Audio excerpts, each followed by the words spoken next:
Right? Yeah. We're online. Again, I'm Hallie, to my one loyal fan who always seems to be here, and now with the Bob Ross ping. I appreciate that. No new books today, sadly. I was recently out of town, but we still have Arabian Nights, we still have The House on the Borderland, and as always, John Keats poetry. I realized this after thinking about it.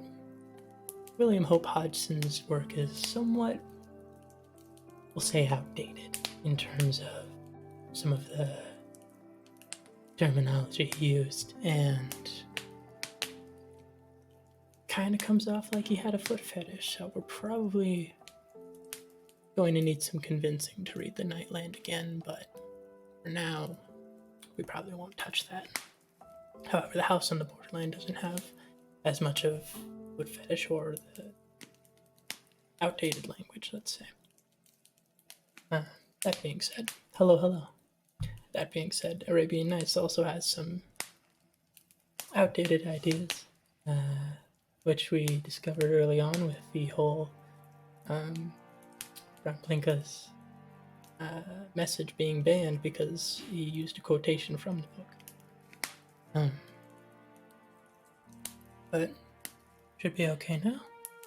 And here Friday, not really a problem. Yeah, you remember. Other than that, there is now an existing mic stand. I just not have put it together yet, so once that is put together, it'll be much easier for my voice to come through consistently. I won't need to lean like this to create the same voices as I want. And I can actually read the book upward like this, while also keeping a lower tone, or a lower pitch, let's say. So probably do that tomorrow after this stream, and it should be set up by Wednesday's stream. But enough stalling of that. We have the Tales of the Arabian Nights, which thought we skipped a story because it began with Sherazad's father, the vizier, telling a tale of a man who could hear an ox and a donkey having a conversation. What we found out was that that's just a warm-up story to the actual tale. However, they never actually went over what's happening with Sherazad, her sister, and the vizier. To recap, Shahryar's wife cheated on him. He is the sultan, and after that, he is of the opinion that all women are these evil creatures, and he punishes one of these towns by bedding one woman every night and then killing them the next day. Sherazad volunteers for that sentence, with the idea of putting an end to it. And when she first meets the Sultan, she cries and begs for her sister to be available to her, because being away from her is painful, knowing that she's going to die. And the Sultan agrees. After that, the sister, through Sherazad's cunning earlier on, says something of the variety of, "Oh, sister, won't you tell one of your great tales, one of your amazing attributes of storytelling?" And she complies with the permission of the Sultan. And she stops the story at a point of interest and says, "Shall we continue this tomorrow?" And the Sultan allows it. And she continues on this. and it's a almost endless cycle of her keeping these stories rolling, where she'll not end on the end, but end on a cliffhanger, and then tell half that story the next day, and then half of another story that day, until Shahryar either realizes what he's doing is wrong, or he is so fond of Shahrazad that he decides not to kill her. And in some of the stories that we first begin with, you can see Shahrazad using that cunning to put in the idea that maybe this punishment is too strong and maybe out of place, that these people aren't deserving of this treatment, despite the wrongs of the Sultan's wife. You can see that with the old man and the genie, how he accidentally killed the genie's son, promises to make it right, comes back and accidentally meets these three elders who all are willing to stand up for the man by telling tales of far more punishing and grievous than the genie's and the old man's, fighting for that man's sentence. We left off on the third elder, the third old man, who was telling a tale about how he trapped a genie that was going to kill him after he released him, because it had been hundreds of years, and the genie had promised he would kill the person who opened it because he was so vengeful towards humans. Now that the old man has captured the genie, he goes on another tale. So we are 4 story layers deep in. And we start with the history of the Greek king and Dupin the physician. In the country of Zuman in Persia, there lived a king, whose subjects were of Greek origin. This king was sorely afflicted with leprosy, and his physicians had unsuccessfully tried every remedy they knew, when a very learned physician, called Dupin, arrived at the court. He had acquired his profound learning by studying different authors in the Greek, Latin, Persian, Arabic, Turkish, Syriac, and Hebrew languages. Besides having a consummate knowledge of philosophy, he was also well acquainted with the good and bad properties of all kinds of plants and drugs. As soon as he was informed of the king's illness, and heard that the physicians had given their master up, he dressed himself as neatly as possible, and obtained an audience of the king. "Sir," said he, "I know that all the physicians who have attended your majesty have been unable to remove your leprosy, but if you will do me the honor to accept of my services, I will engage to cure you without medicines or ointments." The king, pleased with this proposal, replied, "If thou art really so skillful as thou pretendest, I promise to shower wealth on thee and thy posterity, and in addition to the presents thou shalt have, thou shalt be my first favorite. But dost thou tell me in earnest that thou wilt remove my leprosy without making me swallow any potion or applying any remedy externally?" "Yes, sir," replied the physician. "I flatter myself I shall succeed with the help of God, and tomorrow I will begin my cure." Dupin returned to his house, and made a sort of racket or bat with a hollow in the handle to admit the drug he meant to use. That being done, he also prepared a sort of round ball or bowl, in that manner that seemed best. And the following day he presented himself before the king, and prostrating himself at the monarch's feet, kissed the ground before him. Dupin then arose, and having made a profound reverence, told the king that he must ride on horseback to the place where he was accustomed to play at bowls. The king did as he was recommended, and when he had reached the bowling green, the physician approached him, and putting into his hand the bat, which he had been prepared, said, "O king, exercise yourself with striking yonder ball with this bat, till you find yourself in a profuse perspiration. When the remedy I have enclosed in the handle of the bat is warmed by your hand, it will permeate through your whole body. You may then leave off playing, for the drug will have taken effect, and when you return to your palace, get into a warm bath and be well rubbed and washed. Then go to bed, and tomorrow you will be quite cured." The king took the bat, and spurred his horse after the ball he struck it. And spurred his horse after the ball till he struck it. It was sent back to him by the officers who were playing with him, and he struck it again, and thus the game continued for a considerable time, till he found his hand as well as his whole body thoroughly heated, and the remedy in the bat began to operate as the physician had prophesied. The king then ceased playing, returned to the palace, bathed, and observed very punctually all the directions that had been given to him. He soon found the good effects of the prescription, for when he arose the next morning, he perceived with equal surprise and joy that his leprosy was entirely cured, and that his body was as clear as if he had never been attacked by that malady. As soon as he was dressed, he went into the audience chamber where he mounted his throne, and received the congratulations of all his courtiers, who had assembled on that day, partly to gratify their curiosity, and partly to testify their joy at their master's recovery. Duban entered, and went to prostrate himself at the foot of the throne with his face towards the ground. The king, when he saw him, called to him and made him sit by his side, and pointing him out to the assembly, gave him in that public way all the praise the physician so well deserved.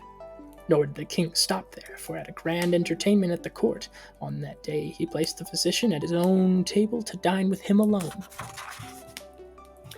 The Greek king, continued the fisherman, was not satisfied with admitting the physician to his own table. Towards evening, when the courtiers were about to depart, he caused him to be dressed in a long, rich robe resembling that which the courtiers usually wore in the king's presence, and in addition, made him a present of 2,000 sequins. For the next few days he did nothing but caress his new favorite, in short, this prince, and he could never repay the obligations he owed to the skillful physician. It was continually conferring on him some fresh proof of his gratitude. The king had a grand vizier, who was avaricious, envious, and prone by nature to every species of crime. This man observed with malicious fury the presents which had been bestowed upon the physician, whose great character and merit he was determined to lessen and destroy in the mind of the king. To accomplish this purpose, he went to communicate. The king asked him what it was. "Sir," replied he. To accomplish his purpose, he went to the monarch and said in private that he had some intelligence of the greatest moment to communicate. The king asked him what it was. "Sir," replied he, "it is very dangerous for a monarch to place confidence in a man of whose fidelity he is not assured. You overwhelm the physician Duban with your favors and bestow all this kindness and regard upon him. You are ignorant that he is a traitor who has introduced himself into the court in order to assassinate you." "What is this you dare tell me?" cried the king. Recollect to whom you speak, and that you advance assertion which I shall not easily believe." "O king," resumed the vizier, "I am to continue to repose such a dangerous confidence in Duban. If your majesty is, as it were, in a dream, it is time to awake, for I repeat that the physician Duban has traveled from the farthest part of Greece, in his own country, solely to carry out the horrible design I have mentioned." No, vizier," interrupted the king. "I am sure this man, whom you consider a hypocrite and a traitor, is one of the most virtuous and best of men. There is no one in the world whom I respect so much. You know by what remedy, or rather by what miracle, he cured me of my leprosy. And if he had sought my life, why did he thus save it? Cease then from endeavoring to instill unjust suspicions into my mind, for instead of listening to them, I now inform you that from this very day I bestow upon him a pension of 1,000 sequins a month for the rest of his life. And were I to share all my riches and even my kingdoms with him, I could never sufficiently repay what he has done for me. I see reason for this. His virtue excites your envy, but do not suppose that I shall suffer myself to be prejudiced against him. I well remember what a vizier said to a King Sinbad, his master, to prevent the king giving orders for the death of his son. His speech very much excited the curiosity of the vizier. "I beg your majesty will pardon me if I may have the boldness to ask you, what is that the vizier of King Sinbad said to his master to avert the death of his son?" The Greek king had complaisance to satisfy his questioner. "This vizier," said he, "first represented to King Sinbad that he ought to hesitate to do a thing which was founded on the suggestion of a mother-in-law, that she should repent her advice." And he related the following story. Now we are one more layer into the seems endless layers of stories that 1001 Nights likes to go into. This is a story being told by a character. A character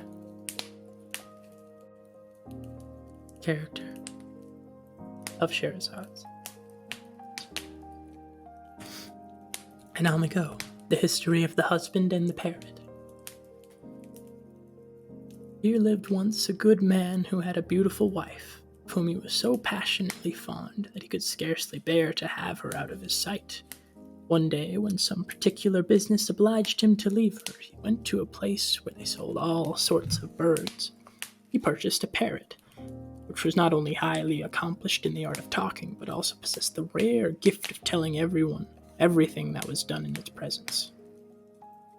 The husband took it home in a cage to his wife and begged of her to keep it in her chamber, to take great care of it during his absence, and thereupon he set out on his journey. On his return, he did not fail to question the parrot as to what had passed while he was away, and the bird very quickly related a few circumstances which occasioned the husband to reprimand his wife. She supposed that some of her slaves had betrayed her. They all assured her they were faithful and agreed in charging the parrot with the crime. Anxious to discover the truth of this matter, the wife devised a method of quieting the suspicions of her husband, and at the same time of revenging herself on the parrot, if he were the culprit. The next time the husband was absent, during the night she ordered one of her slaves to turn a handmill under the bird's cage, and another to sprinkle water like rain over the cage, and the third to wave a looking-glass before the parrot so as to flash the light of a candle in its face. The slaves were employed the greater part of the night in obeying their mistress' orders, and they succeeded to her satisfaction. The following day, when the husband returned, he again applied to the parrot, be informed of what had taken place. The bird replied, "My dear master, the lightning, the thunder, and the rain so disturbed me the whole night that I cannot tell you how much I have suffered." The husband, who knew there had been no storm that night, became convinced that the parrot did not always tell the truth, and that having lied with respect to the weather, the bird had also deceived him concerning his wife. Extremely enraged at the parrot's supposed duplicity, he took the bird out of the cage and, dashing it on the floor, killed it. He, however, afterward learnt from his neighbors that the poor parrot had not deceived him concerning the conduct of his wife, and he repented on having destroyed it. When the Greek king, said the fisherman to the genie, had finished the story of the parrot, he added, "You, vizier, through envy of Dubon, who has done you no evil, wish me to order his death, but I will take good care lest, like the husband who killed his parrot, I should afterwards repent." The vizier was too desirous of his death of Dubon to let the matter rest where it was. "O king," replied he, "the loss of the parrot was of little importance, nor do I think his master could long have regretted it. It is not envy that makes me hostile to him. It is the interest alone that I take in your majesty's preservation. It is my zeal which induces me to give my advice in this important matter. If my information is false, I deserve the same punishment that a certain vizier once underwent." "What had that vizier done worthy of chastisement?" asked the king. "I will tell your majesty," answered the vizier, "if you will have the goodness to listen." The history of the vizier who was punished. Here was once a king whose son was passionately fond of hunting. His father therefore often indulged him in this diversion, but at the same time gave positive orders to his grand vizier always to accompany the prince, and to never lose sight of him.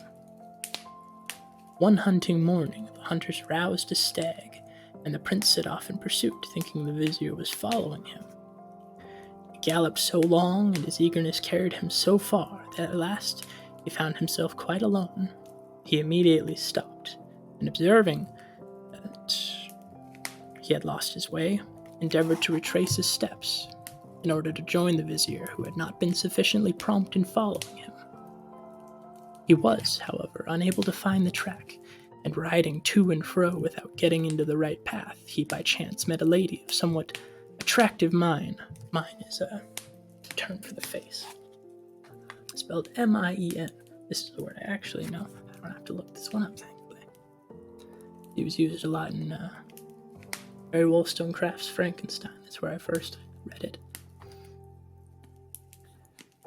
By chance met a lady of a somewhat attractive mien, who was weeping most bitterly.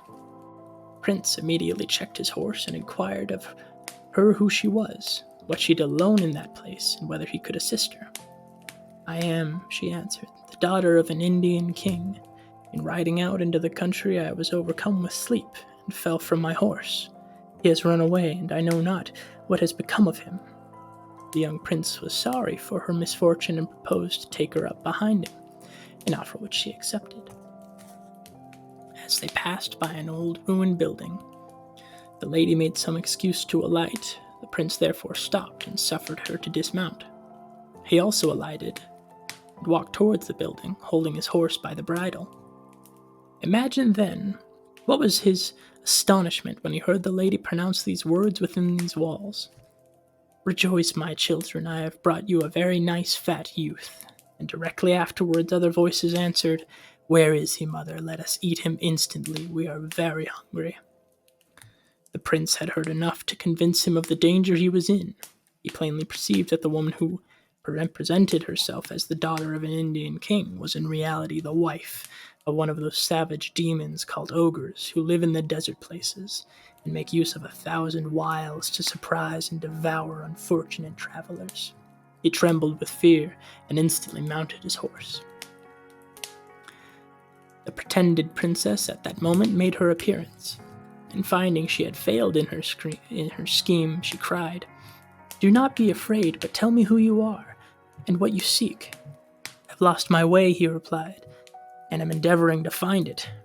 "If you are lost," she said, "recommend yourself to Allah, and He will deliver you from your difficulty."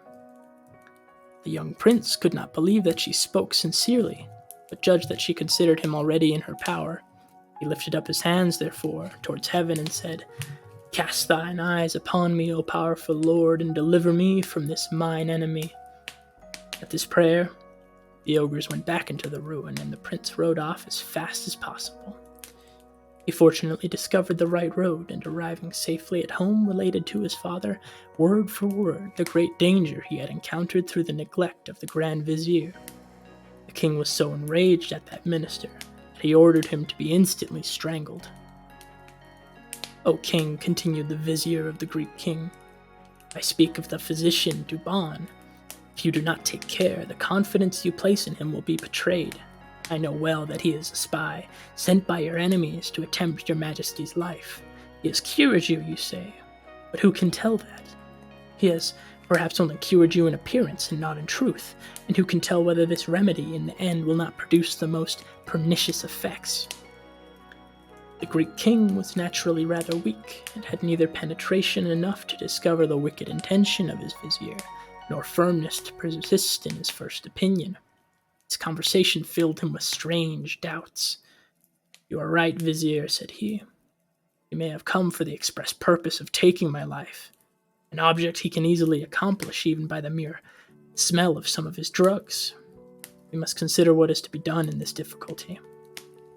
When the vizier perceived the king in this disposition he wished to produce, he said to him, "The best and most certain means, great king, to ensure your repose and put your person in safety is instantly to send to Douban, and on his appearance to cause him to be." "Indeed," replied and his designs. Having said this, he called one of his officers and ordered him to summon the physician.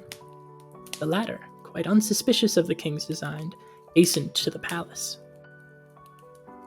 "Knowest thou," said the king, as For they are a snare thy life. It is impossible to express the astonishment of Dubon when he heard himself thus addressed. For what reason, O king, replied he, does your majesty condemn me to death? What crime have I committed? I have been credibly informed, said the king, that thou art a spy, and that thou hast come to my court to take away my life, but to prevent that, I will now deprive thee of thine. Strike, added he to an officer who was present, and deliver me from a treacherous wretch who has introduced himself here only to assassinate me. On hearing this, the physician began to think that the honors and riches which had been heaped upon him had excited some enemies against him, and that the king, through weakness, had suffered himself to be guided by these, and indeed this was the case. He began to repent having cured the king, but this repentance came too late. It is thus, he cried, that you repay the good I have done you. The king, however, paid no attention to his remonstrances, and a second time desired the officer to execute his orders. The physician then had recourse to prayers. Ah, sir, he cried, if you prolong my life, God will prolong yours. Do not kill me, lest God should treat you in the same manner. You see then, said the fisherman, interrupting himself in his narrative and addressing himself to the genie, that what has passed between the Greek king and the physician Dubon is exactly similar to what has happened between us. The Greek king, however, he continued, instead of regarding the entreaties of the physician who conjured him in the name of God to relent, exclaimed, No, no, you must die, or you will take away my life more mysteriously even than you have cured me. Dubon, in the meantime, complained bitterly and with many tears at finding his important services so ill requited, and at last prepared for death. The officer then put a bandage over the prisoner's eyes, tied Dubon's hands, and was going to draw his scimitar. But the courtiers who were present felt so much for the physician. They entreated the king to pardon him, assuring his majesty he was not guilty, and that they would answer for his innocence, but the king was inflexible, spoke so peremptorily that they dared not reply. On his knees, his eyes bandaged, ready to receive the stroke that was to terminate his existence, the physician once more addressed the king in these words, Since your majesty refuses to revoke the order for my death, I entreat you at least to give me leave to return home, to arrange my funeral, take a last farewell of my family, bestow some money in charity, and leave my books to those who will know how to make it good use of them. There is one among them, which I wish to present to your majesty. It is a very rare and curious work, and worthy of being even in your treasury. The greatest care. What book can there be, replied the king, so valuable as to deserve such honor? Sir, answered the physician, it contains powers of the most curious nature, and one of the principal effects it can produce is that when my head shall be cut off, if your majesty will take the trouble to open the book at the 6th leaf and read the 3rd line on the left-hand page, my head will answer every question you wish to ask. The king was so desirous of seeing such a wonderful thing that he put off the physician's death till the next day, and sent him home under a strong guard. The unfortunate prisoner then arranged all his affairs, and as the news got abroad that an unheard prodigy was to happen after his execution, the viziers, emirs, officers of the guard, in short, all the court flocked the next day to the hall of audience to witness the extraordinary event. Dubon the physician appeared presently, and advanced to the foot of the throne with a very large volume in his hand, and then placed the book on a vase, and unfolding the cover in which the book was wrapped, presented it to the monarch, and thus addressed him. May it please your majesty to receive this book, and directly my head shall have been struck off, order one of your officers to place the head on the vase upon the cover of the book. As soon as it is there, the blood will cease to flow. Then open the book, and my head shall answer all your questions. But, sir, added Dubon, permit me once more to implore your mercy. Consider, I beg you, in the name of Allah, that I protest to you I am innocent. Thy prayers, answered the king, are useless, and were it only to hear thy head speak after thy death, I would wish for thy execution. So saying, he took the book from the hands of the physician and ordered the headsman to do his duty. The head was so cleverly cut off that it fell into the vase, and it had hardly been on the cover an instant before the blood ceased to run. And to the astonishment of the king and all the spectators, it opened its eyes and said, Will your majesty now open the book? The king did so, and finding that the first leaf stuck to the second, put his fingers to his mouth and moistened it in order to turn over the leaves more easily. He turned them over one by one till it came to the sixth leaf, and observing nothing written upon the appointed page, he said to the head, Physician, there is no writing. Turn over a few more leaves, replied the head. The king continued turning them over, still putting his finger frequently to his mouth, till the poison in which each leaf had been dipped began to produce its effect. The monarch then felt himself suddenly agitated in the most extraordinary manner. His sight failed him, and he rolled to the foot of the throne in strong convulsions. When the physician Douban, or rather his head, saw that the poison had begun to work, the king had only a few moments to live, he exclaimed, Tyrant! Behold how those princes are treated who abuse their power and sacrifice the innocent. Sooner or later, Allah punishes their injustice and their cruelty. As soon as the head had finished these words, the king expired, and at the same moment the small remnant of life that remained in the head itself flickered away. Such, my lord, continued Scheherazade, was the end of the Greek king and the physician Douban. I shall now return to the fisherman and the genie. When the fisherman had finished the history of the Greek king and the physician Douban, he applied it to the genie, whom he still kept confined in the vase. If, said he, the Greek king had permitted Douban to live, Allah would have bestowed the same benefit on the king, but he rejected the humble prayers of the physician, and Allah punished him. This, O genie, is the case with thee. If I had been able to make thee relent, and could have obtained the favor I asked of thee, I should have pitied the state in which thou now art. But as thou didst persist in thy determination to kill me, in spite of the great service I did thee in setting thee at liberty, I ought, in my turn, to show no mercy. By leaving thee within this vase, and casting thee into the sea, I shall deprive thee of the use of thy being till the end of time. Once more, my good friend, replied the genie, entreat thee not to be guilty of so cruel an act. Remember that revenge is not part of virtue. On the contrary, it is praiseworthy to return good for evil. Do not then serve me as Ema of old treated Ateka. Ema Ateka, I think. And how was that? Asked the fisherman. If thou wishest to be informed, open this vase, answered the genie. Dost thou think that I am in the humor, confined in this narrow prison, to relate stories? I will tell thee as many as thou wilt, and thou hast let me out. No, no, said the fisherman, I will not release thee. It is better for me to cast thee to the bottom of the sea. One word more, fisherman, cried the genie. I will teach thee how to become rich beyond thy imagining. The hope of escaping from poverty and want at once disarmed the fisherman. I would listen to thee, he cried, if I had the least ground to believe thee. Swear to me by the great name of Allah that thou wilt faithfully observe thy promise, and I will open the vase. I do not believe that thou wilt dare to violate such an oath. The genie took the oath. The fisherman immediately removed the covering of the vase, and the smoke instantly poured from it.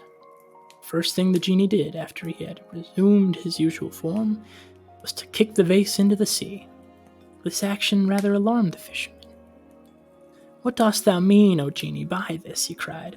Dost thou not intend to keep the oath thou hast taken, or must I address the same words to thee which the physician Douban did to the Greek king? Suffer me to live, and Allah will prolong thy days. The fear expressed by the fisherman made the genie laugh. Be of good cheer, fisherman, answered he. I have thrown the vase into the sea only in jest, and to see whether thou wouldst be alarmed. But to show I intend to keep my word, take thy nets and follow me. So they went out, and passed by the city and crossed the summit of the mountain, from whence they descended into a vast plain, which led them to a lake situated between 4 small hills. When they had arrived on the borders of the lake, the genie said to the fisherman, "Throw thy nets and catch fish." The fisherman did not doubt that he should take fish, said the genie, and offer them to the sultan, and he will give thee more money than thou hast seen in thy life. Come now every day and fish in this lake, but be careful to throw thy nets only once each day. If you neglect my warning, some evil will befall you, therefore take care. Having said this, he struck his foot against the ground, the earth opened, and he disappeared, the ground closing over him. There's a note here, an asterisk, regarding some mythology about genies.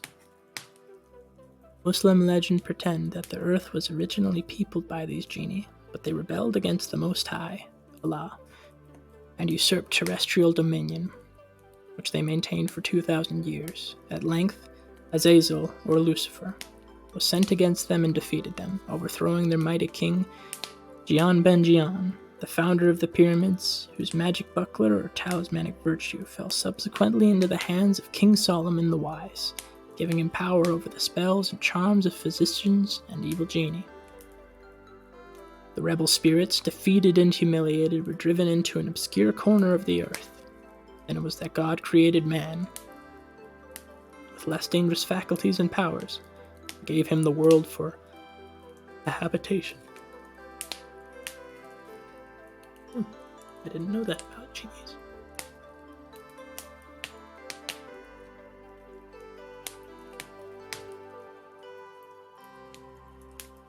Earth opened and he disappeared, the ground closing over him.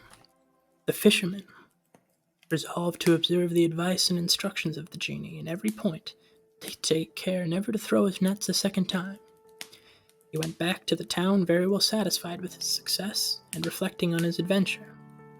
He went directly and presented himself with his fish at the Sultan's palace. Your Majesty may imagine how much the Sultan was surprised when he saw the 4 fish brought by the fisherman.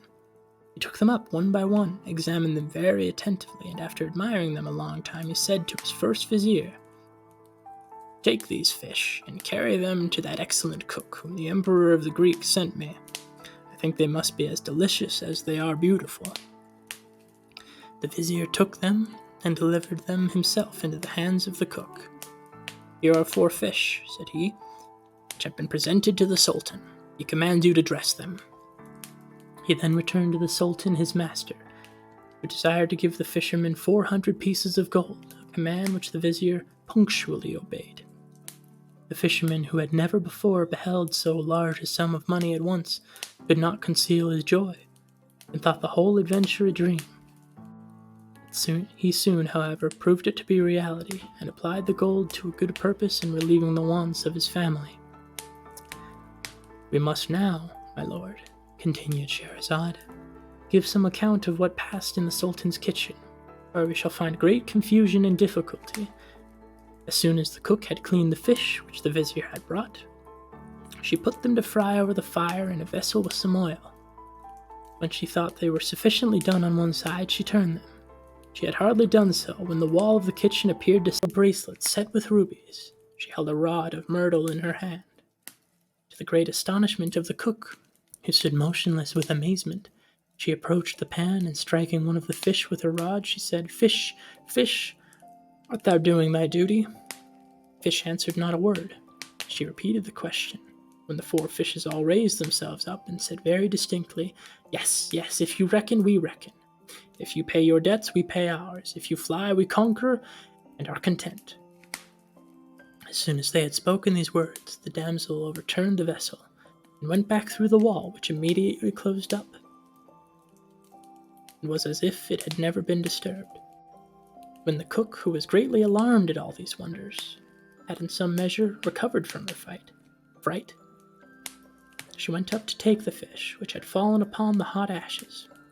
but she found them blacker and more burnt than the coals themselves, and not at all in a fit state to put before the Sultan.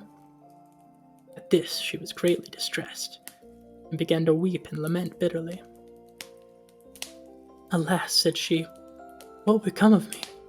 I am sure when I relate to the Sultan what I have seen he will not believe me, and how his anger will be excited against me."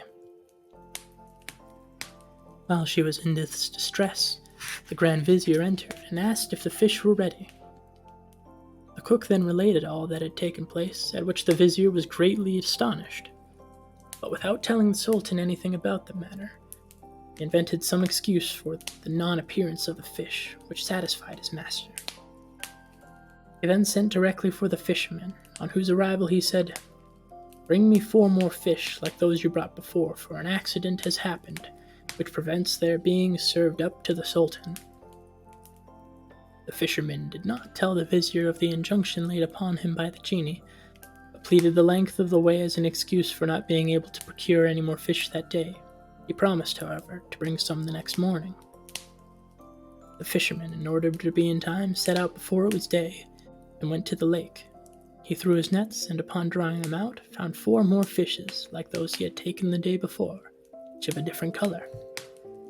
He returned directly, and brought them to the Grand Vizier at the appointed time. The Vizier took them, and carried them into the kitchen, where he shut himself up, only the cook, who prepared to dress them in his presence. She put them on the fire as she had done with the others of the preceding day.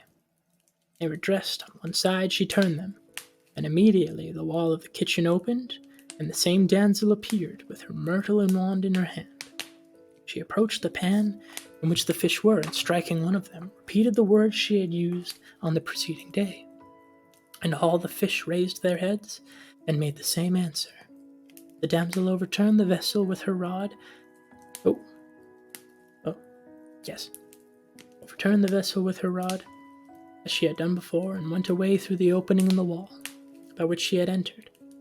The Grand Vizier witnessed all that passed. "This is very surprising," he cried, "and too extraordinary to be kept secret from the Sultan's ears. I will myself go and inform him of this prodigy." Accordingly, he went directly and gave an exact account of all that had passed.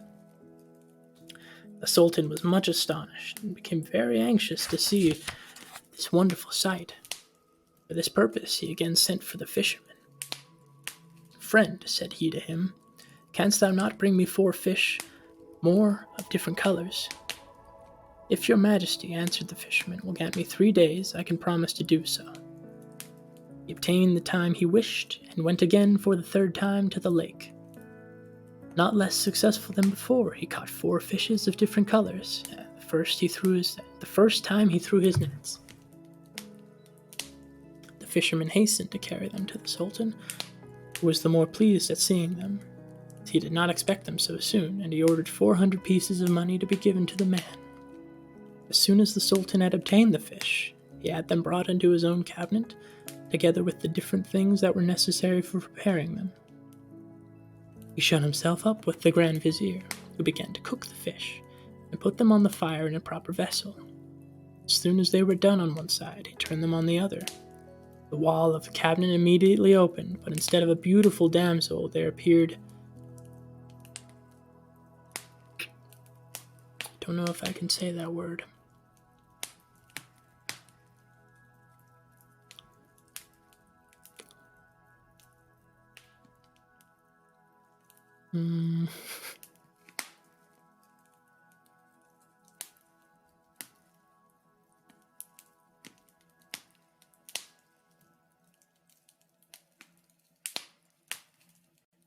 Not Huckleberry Finn bad, but it's like... am I allowed to say it?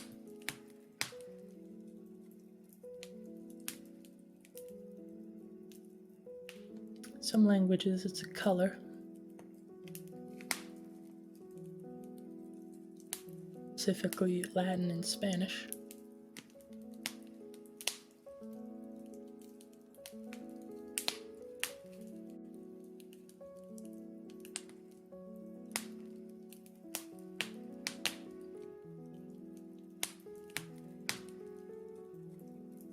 When was this translated?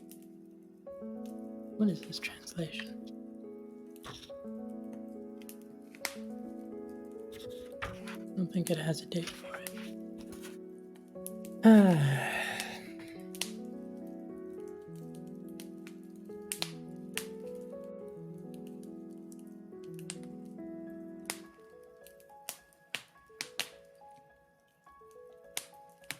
I think I have to do my due diligence and read it word for word, but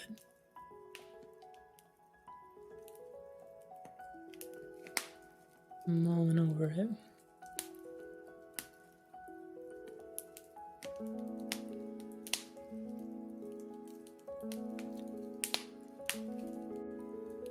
Could be worse, I guess. Could be worse. Maybe I'm making a big deal. It shouldn't be. Or maybe I'm making the exact amount of deal it should be. I am recounting a tale. A story at least 1,000 years old. And this is what they chose to write. This is how they chose to translate it, and I will relay it to you. In the voice of Scheherazade. As soon as they were done on one side, he turned them on the other. The wall of the cabinet immediately opened, but instead of a beautiful damsel, there appeared a Negro in the dress of a slave. This Negro was of gigantic stature, and held a large green rod in his hand. He advanced towards the vessel, and touching one of the fish with his rod, he cried out in a terrible tone, "Fish, fish, art thou doing thy duty?" At these words, the fish lifted up their heads and answered, "Yes, yes, we are. If you reckon, we reckon. If you pay your debts, we pay ours. If you fly, we conquer and are content." The fish had scarcely said this, when the Negro overturned the vessel into the middle of the cabinet and reduced the fish to cinders. Having done this, he haughtily retired from the opening in the wall, which instantly closed, and appeared as perfect as before. "After what I have seen," said the Sultan to his fishermen, "the brought me have caused great uneasiness. Where dost thou catch them?" "Caught them, O Sultan," answered he, "in a lake which is situated in the midst of 4 small hills beyond the mountain. You may see from thence." "Do you know that lake?" said the Sultan to the vizier. "No, my lord," answered he. "I have never even heard it mentioned, though I have hunted in the vicinity of the mountain and beyond it for nearly 60 years. The Sultan asked the fisherman about what distance the lake was from the palace. He replied that it was not more than 3 hours' journey. On hearing this, as there was still time to arrive there before night, the Sultan ordered his whole court to accompany him, while the fisherman served as a guide. They all ascended a mountain, and on going down on the other side, they were much surprised at the appearance of a large plain which no one had ever before remarked. They at length arrived at the lake, which they found situated exactly among 4 hills, as the fisherman had reported. Its water was so transparent that they could see all the fish were of the same colors as those that the fisherman had brought to the palace. The Sultan halted at the side of the lake, and after contemplating the fish with the looks of great admiration, he inquired of his emirs and all his courtiers if it could be possible that they had never seen this lake, which was so close to the city. They all said they had never even heard it mentioned. "Since you all agree, then," said he, "that you have never heard it spoken of, and since I am not less astonished than yourselves at this novelty, I am resolved not to return to my palace till I have discovered for what reason this lake is now placed here, and why there are fish of only 4 colors in it." Thereupon he ordered them to encamp around his own pavilion, and the tents of his immediate threshold were pitched on the borders of the lake. When the day closed, the Sultan retired to his pavilion, and began an important conversation with his vizier. "My mind," said he, "is much disturbed. This lake suddenly placed here, this black who appeared to us in my cabinet, these fish, too, which we heard speak, all this so much excites my curiosity that I am determined to be satisfied.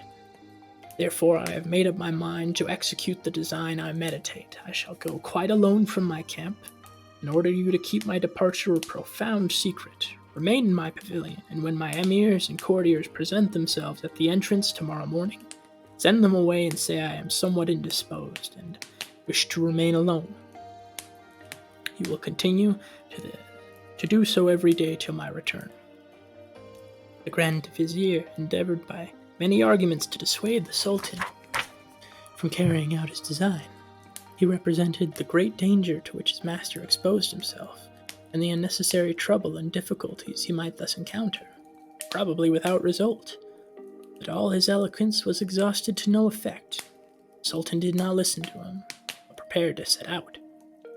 He put on a dress proper for walking, and armed himself with a saber, and as soon as he found that everything in the camp was quiet, he departed quite alone. The Sultan bent his course towards one of the small hills, which he ascended without much difficulty, and the descent on the other side was still easier. He then pursued his way over a plain till the sun rose. He now perceived before him in the distance a large building, the sight of which filled him with joy, for he now hoped to gain some intelligence of what he wished to know. When he came near, he remarked that the building was a magnificent palace, or rather a strong castle, built of polished black marble, and covered with fine steel so bright that it shone like a mirror. Delighted to have so soon met with something, at least worth investigation, he stopped opposite the front of the castle, and examined it with much attention. He then advanced towards the folding doors, one of which was open. Though he might have entered, he thought it better to knock. At first he knocked gently, and waited some time. Finding that no one answered his summons, he thought it might not have been heard. He therefore knocked a second time, much louder than before. Still no one came.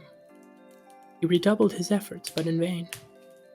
At this he was much astonished, for he could not imagine that the castle so well built could be deserted. "If there is no person here," said the Sultan to himself, "I have nothing to fear, and if anyone comes, I have arms to defend myself with." At last he entered, and pausing in the vestibule, he called out, "Is there no one here to receive a stranger who is in want of refreshment on his journey?" He repeated this call 2 or 3 times, as loudly as he could. Still there was no answer. The silence increased his astonishment. He passed on the very spacious court, and looking on every side, he could not discover a living creature. He then entered, and passed through some large halls in which were spread carpets of silk, while the recesses were full of sofas, entirely covered with the stuffs of Mecca. The curtains hung before the door were of the richest manufactures of India, embroidered with gold and silver. The Sultan went on, and came to the most splendid saloon, in the midst of which there was a large reservoir, with a lion of massive gold at each corner. Streams of water issued from the mouths of the 4 lions, and in falling, appeared to break into 1,000 diamonds and pearls, which formed a goodly addition to the fountain that sprang from the middle of the basin, rising almost to the top of a dome, beautifully painted in an Arabesque style. The castle was surrounded on 3 sides by a garden, radiant with all kinds of flowers, with fountains, groves, and many other beauties. But what more than all else rendered this spot enchanting was the multitude of birds which filled the air with their sweetest notes. This was their constant habitation, for nets were thrown entirely over the trees, which prevented escape of the beautiful songsters. The Sultan continued a long time, walking from one apartment to another, and everything around him was grand and magnificent. Being somewhat fatigued, he sat down in an open cabinet which looked into the garden. Here he sat meditating upon all he had seen and anticipating future marvels, and was reflecting on the different objects around, and suddenly a plaintive voice, uttering the most heart-rending cries, struck his ear. He listened attentively, and distinctly heard these melancholy words: "O fortune, thou hast suffered me long to enjoy my happy lot, but hast rendered me the most wretched of men. Cease, I entreat thee, thus to persecute me, and rather by a speedy death put an end to my sufferings. Alas, is it possible I can still exist after all the torments I have suffered?" The Sultan, which, much affected by these lamentable complaints, immediately rose and went towards the spot whence they issued. He came to the entrance of a large hall. Drawing the curtain aside, he saw a young man seated upon a sort of throne, raised a little from the ground. This man was handsome to behold, and was very richly dressed. A look of sorrow was impressed on his countenance. The Sultan approached and saluted the stranger. The youth returned to the compliment by a deep bending of his head, but did not rise. "Certainly," said the Sultan, "I ought to rise to receive you and show you all possible respect, but a most powerful reason prevents me. You will not, I trust, take it amiss." "I feel myself highly honored, sir," replied the Sultan. Said he to the Sultan, "I ought to rise to receive you and show you all possible respect, but a most powerful reason prevents me. You will not, I trust, take it amiss." "I feel highly honored, sir," replied the Sultan, "by the good opinion you express of me. Whatever may be your motive for not rising, I willingly receive your apologies. Attracted by your complaints and hoping to relieve your suffering, I come to offer you my assistance. I trust I shall be permitted to afford some consolation to you in your misfortunes, and I will use all my endeavors to do so. I flatter myself you will not object to relate the history of your sorrows to me, but in the first place I beg you to inform me what is the meaning of that lake in which there are fish of 4 different colors. Tell me also how this castle came here, and how you came to be in it thus alone." Instead of answering these questions, the young man began to weep most bitterly. "How inconstant is fortune," he cried. "She delights in hurling down those whom she has raised up. Who can say has she ever enjoyed from her life a calm and pure happiness?" The Sultan, touched with compassion at the youth's condition, again requested him to relate the cause of such sorrow. "Alas, my lord," answered the youth, "can I be otherwise than sorrowful, or can these eyes ever cease from shedding tears?" With these words he lifted up his robe, and the Sultan perceived he was a man only to his waist, and that from thence to his feet he had been changed into black marble. The Sultan's surprise may be readily imagined when he saw the deplorable state of the young man. "What you show me," said to him, "fills me with horror, but at the same time excites my interest. I am impatient to learn your history, which must no doubt be very singular, and I am convinced that the lake and the fish have connection with it. I entreat you, therefore, to relate your story, and indeed you may find consolation in doing so, for the unhappy often experience some relief in imparting the tale of their sorrows." "I will not refuse you this satisfaction," replied the young man, "although I cannot relate my history without renewing the most dreadful grief. But I must forewarn you to prepare your ears and your mind, nay, even your eyes, for something that passes all belief."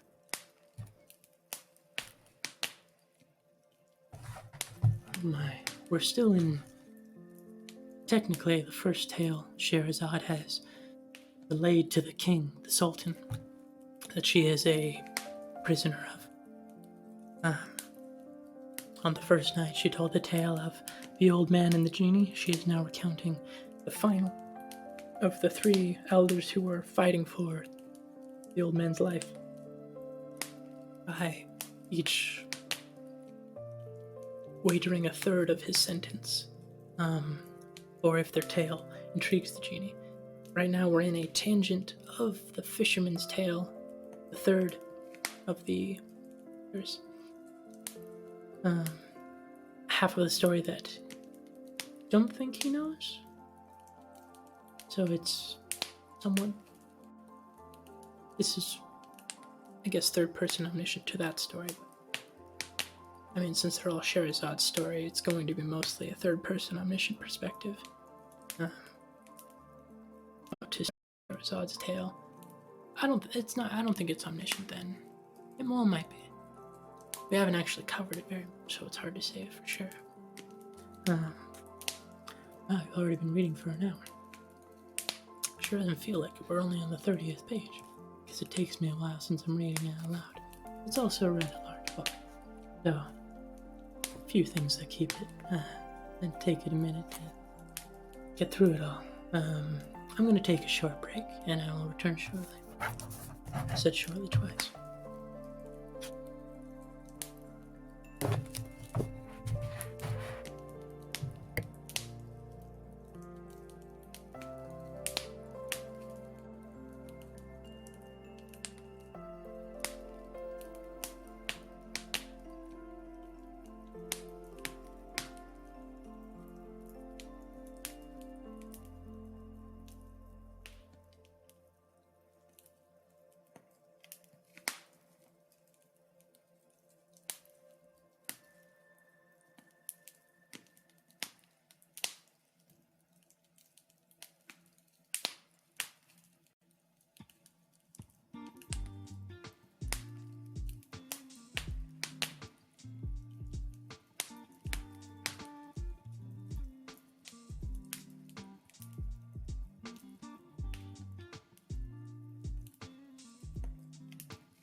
Check. I'm back.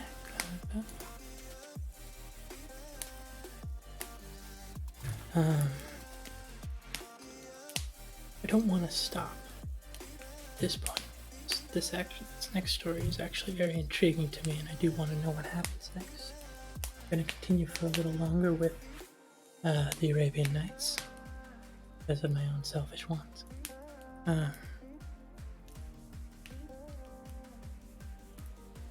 What I noticed on Twitch was that there is a broadcast of Bob Ross, which makes me laugh. Never watched it as a kid, or even now I didn't really watch a whole lot of PBS. But I'd like to have Discovery Channel on when I was a kid. Watched a lot of Mythbusters and engineering shows. Wonder if that impacted what I was interested in later in life. Probably. Those waves of things that affect you. It's hard to know what path your life is going to take, what things are just impacting it. I know my interest in reading largely comes from one of my high school English teachers who is very charismatic. Made English interesting to me because I wasn't very interested in reading or writing for that person. So, thank you, public education. You made a nerd of me. We are on page 35 of 822. This one will get us far. History of the Young King of the Black Isles. Must first I inform you, began the young king, that my father, who was named Mahmud, is the king of this state. It is the kingdom of the Black Isles, and it takes its name from 4 small neighboring mountains that were formerly islands, and the capital in which my father dwelt was situated on the spot which is now occupied by yonder lake. You will hear how these changes took place as I proceed with my history. The king, my father, died at the age of 70 years. Immediately upon mounting his throne I married, and the person whom I chose as my partner of my state was my cousin. I had every reason to be satisfied with the proofs of affection I received from her, and I returned her with regard with equal tenderness. Our union produced unmixed happiness for 5 years, but at the end of that time I began to perceive that the queen, my cousin, no longer loved me. One day after dinner, when she had gone to bathe, I felt inclined to sleep and threw myself on a sofa. 2 of the queen's women, who happened to be in the room, seated themselves, one at my head and the other at my feet, to fan me, as much to refresh me with the cool air as to keep off the flies, which might have disturbed my slumbers. These 2 women, supposing me asleep, began to talk in whispers, but my eyes were only closed, and I had overheard their whole conversation. "Is it not a pity," said one of them to the other, "that the queen does not love our king, who is such an amiable prince?" "Surely it is," replied the other, "and I cannot conceive why she goes out every night and leaves him. Does he not perceive it?" "How should he perceive it?" resumed the first. "Every night she mixes in his drink the juice of a certain herb which makes him sleep all night so profoundly that she has time to go wherever she likes, and when at break of day she returns to him, she awakes him by passing a particular scent under his nose." You may judge my astonishment at this speech, at how I felt when I heard it. Nevertheless, I had sufficient command over myself to suppress my emotions. I pretended to awake and gave no sign of having heard anything. Presently, the queen returned from the bath. We supped together. Supped being short for suppered, having dinner. Not a very common verb these days. Yeah. We supped together, and before we went to bed, she presented me with a cup of water, which it was usual for me to take, but instead of drinking it, I approached a window that was open and threw it on, unperceived by her. I then returned the cup into her hands, that she might suppose I had drunk the contents. We soon retired to rest, and shortly afterwards, supposing that I was asleep, she got up with very little precaution, and even said aloud, "Sleep, and I would thou mightest never wake more." She dressed herself quickly, and left the chamber. So soon as the queen was gone, I rose up and threw on my clothes as quickly as possible, and taking my scimitar, I followed her so closely that I heard of her footsteps just pass through several doors, which opened by virtue of some magic words she pronounced. At last she opened was that of the garden, which she entered. I stopped at this door, that she might not see me while she crossed the lawn, and following her with my eyes, as well as the obscurity of night would permit, I remarked that she went into a little wood, which was bounded by a thick hedge. I repaired thither by another way, and was hiding myself behind the hedge that skirted one of the paths. I perceived that she was walking with a man.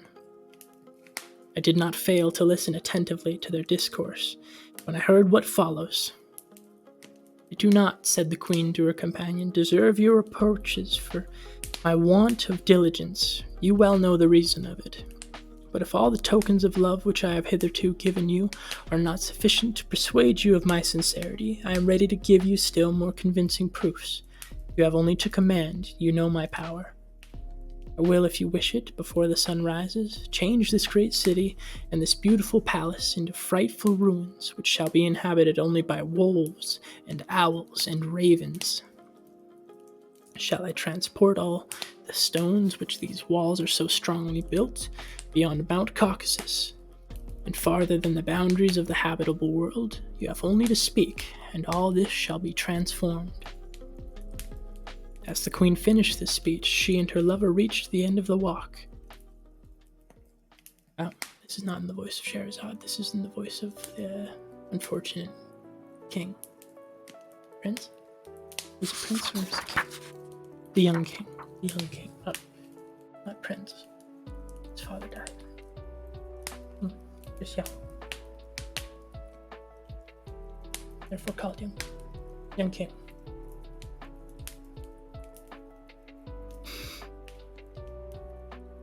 As the queen finished this speech, she and her lover reached the end of the walk, and turning to enter another passed before me.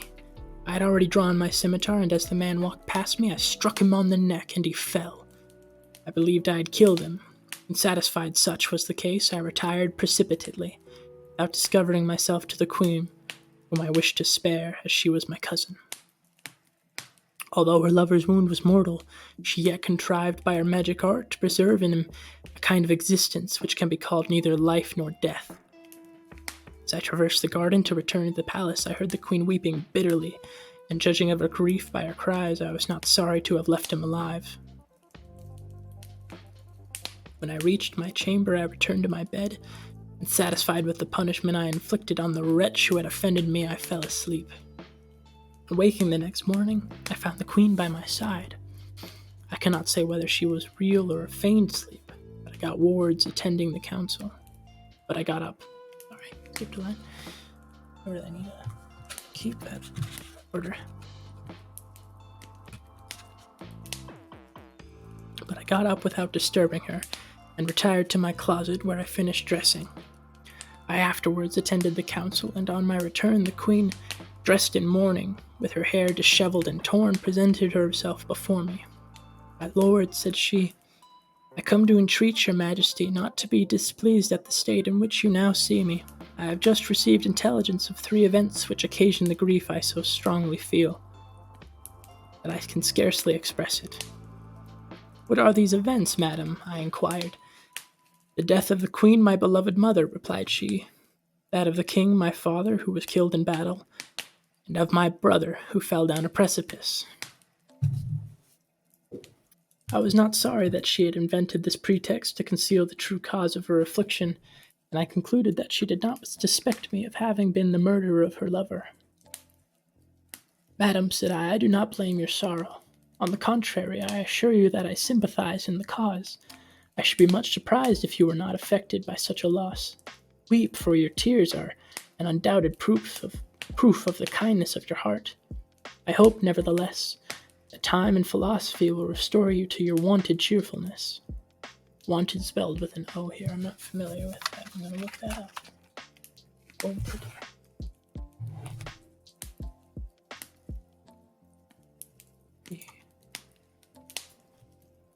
Wanted.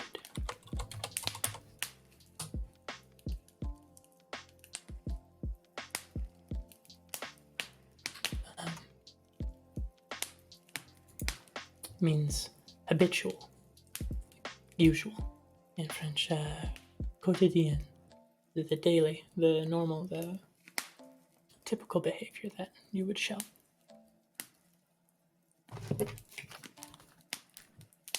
Your wonted cheerfulness. I didn't look up how to pronounce it. Wonted, wonted, wonted, wonted. Doesn't have the pronunciation.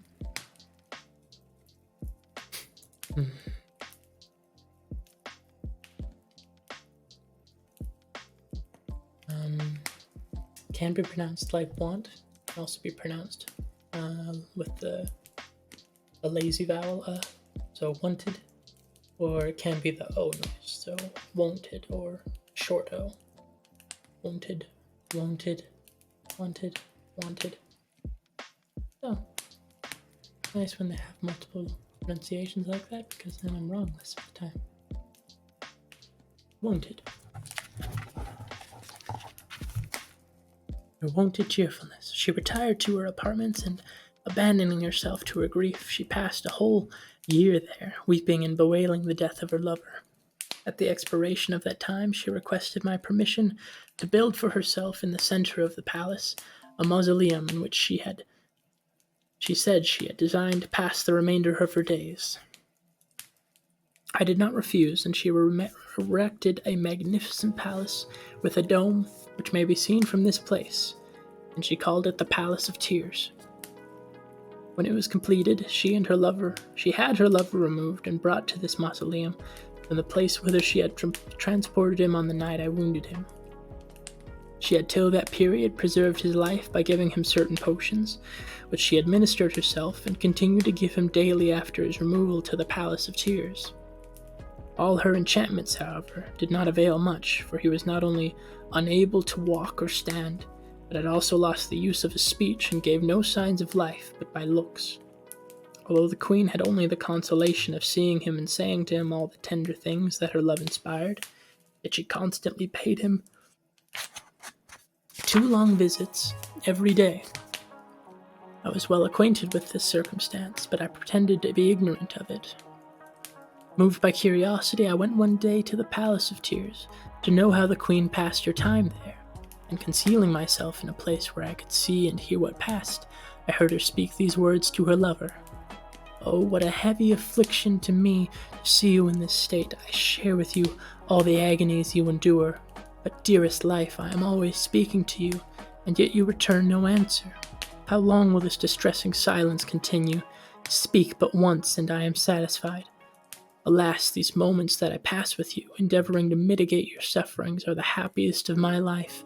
I cannot exist away from you, and I should prefer the pleasure of seeing you continually to the empire of the whole universe." Another interesting note, Shahrazad is doing much in her power to, at this point, show that punishing the queen that betrayed Shahryar in terms of fidelity, that the punishment was not undue. But to continue that punishment on other people is not so much. She does that in showing that wanton punishment, excess punishment, is unnecessary. Dragging it on for longer than it needs, for not being able to forgive, only brings wreckage on yourself. She also makes note of many cunning characters. I wonder if it's self-referential, that she does it purposefully to show that being intelligent of the people around you who manipulate or trick you to use that to your advantage rather than to stay ignorant of it is likely far better. Story of the Greek king and the physician, great example, where the vizier betrayed the king, made the king distrust the physician, and the physician still got,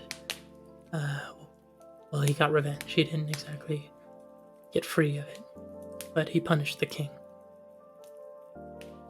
Seems like it's usually royalty who are getting punished.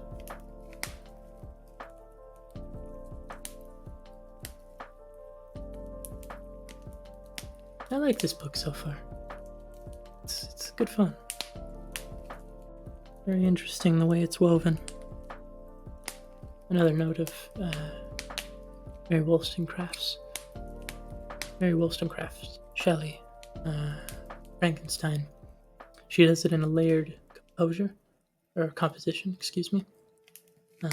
in which it's a tale within a tale, sometimes within a third tale, depending on whose perspective you are, because the story starts with a sailor encountering the Dr. Frankenstein, and then Frankenstein recounting his tale, and sometimes it goes into tangents of other characters, one of them being the monster himself, which was fantastically interesting to me because I knew very little about that story going into it. All I knew was the cliches of the lightning and it's alive, but none of that actually happens, which delighted me extremely when I first read it. In any case, layered story, only correlation between Frankenstein and this. Not a whole lot of royalty in Frankenstein. None, I think. Maybe aristocracy? I forget. They were a wealthy family.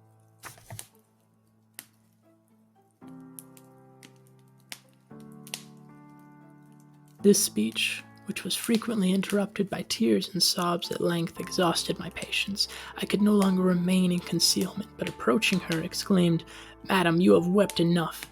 It is now time to have been done with a grief which dishonors us both.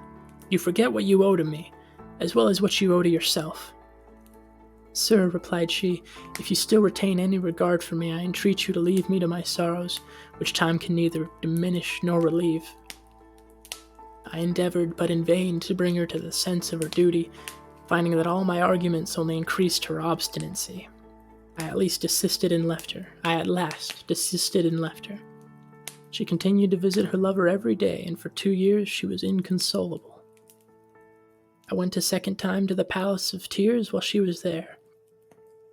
I hid myself as before, and heard her say, "It is now 3 years since you have spoken to me, nor do you return the tokens of affection and fondness which I offer to you in my complaints and sighs.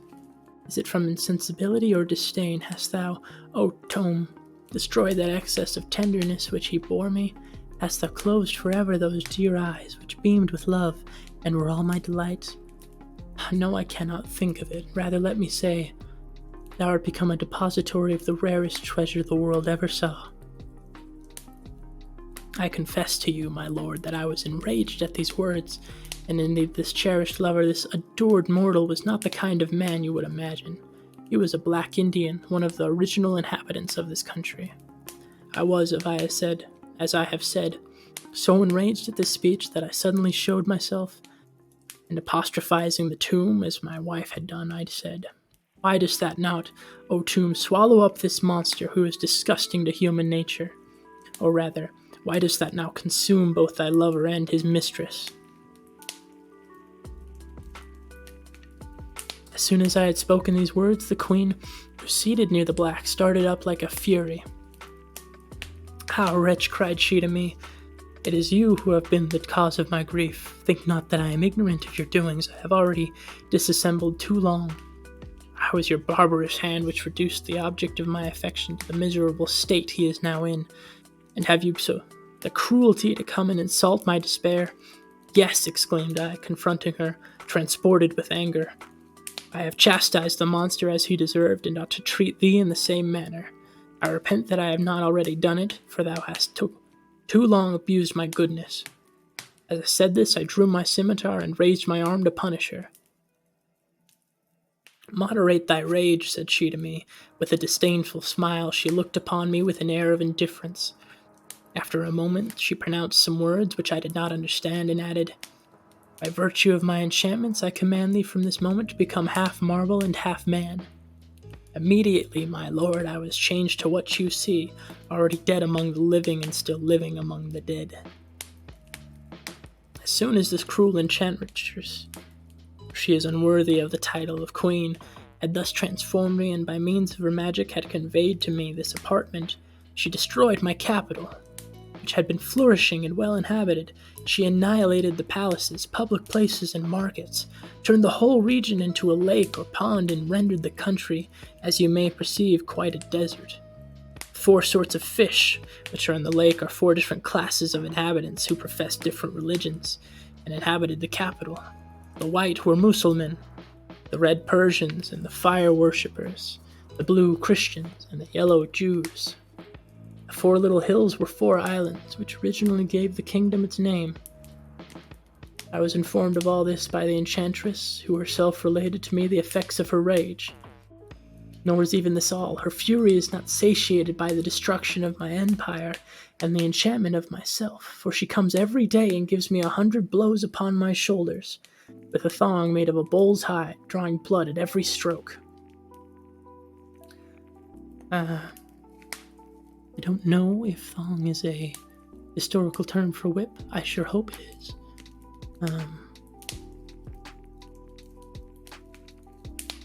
But I don't know.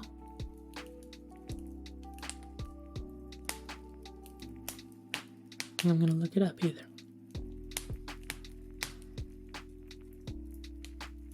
As soon as she has finished this punishment, she covers me with a coarse stuff made of goat's hair and puts a robe of rich brocade over it, so not for the sake of honoring me, but to mock my despair. As he said this, the young king of the Black Isles could not refrain from tears, and the Sultan's heart was so oppressed he could offer him no consolation. The young king then, lifting up his eyes towards heaven, exclaimed, "I submit, O powerful creator of all things, to thy judgments, and to the decrees of thy providence, since it is thy pleasure. I patiently suffer every evil, yet I trust thy infinite goodness will one day recompense." The Sultan was much affected by the recital of this strange story, and felt eager to revenge the unfortunate king's insanity, where this enchantress resides, and also wears this infamous paramour whom she has owned before his death. "My lord," answered the prince, "as I before mentioned, is at the Palace of Tears in a tomb formed like a dome, and the building has a communication with the castle in the direct of the entrance. I cannot exactly tell you to what spot the enchantress has retired, but she visits her lover every day at sunrise, after having inflicted on me cruel punishment I have described. And you may easily judge that I cannot defend myself from such inhumanity. She always brings with her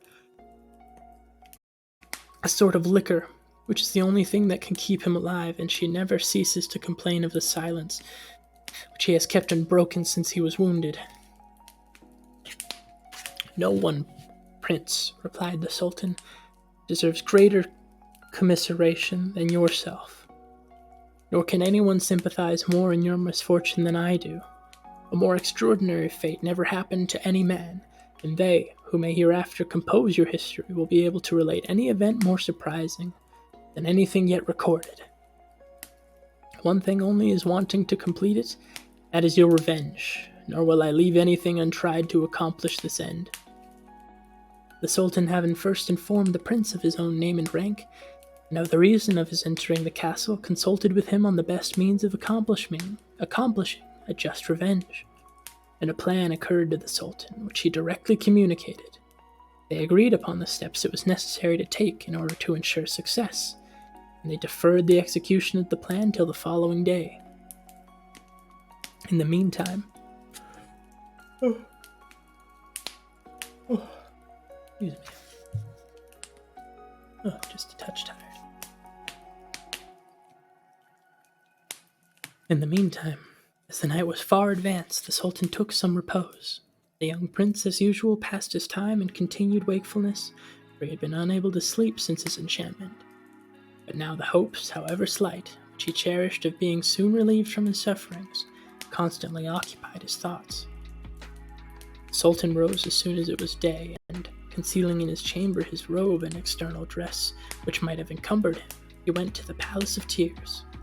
He found it illuminated by a multitude of torches of white wax, and became conscious of the delicious perfume issuing from various beautiful golden vases, regularly arranged. As soon as he had perceived the bed on which the wounded man was lying, he drew his saber, and destroyed without resistance the little life that remained in the wretch. He then dragged the body into the court of the castle, and threw it into the well. Having done this, he returned and lay down in the Indian's place, hiding his saber under the coverlid, and there he watched to complete the revenge he meditated. The enchantress arrived soon after. Her first business was to go into the apartment in which she had immured her husband, the King of the Black Isles. She directly stripped him and began with horrible barbarity to inflict upon his shoulders the accustomed number of blows. The poor prince filled the whole building with his cries, and conjured her in the most pathetic manner to have pity on him. The cruel enchantress, however, ceased not to beat him till she had completed 100 stripes. "Thou hast no compassion as my lover," said she, "therefore expect none from me." As soon as she had finished her cruel work, she threw over him the coarse garment made of goatskin, covering this with the robe of brocade. Brocade? I don't know that word either. Okay.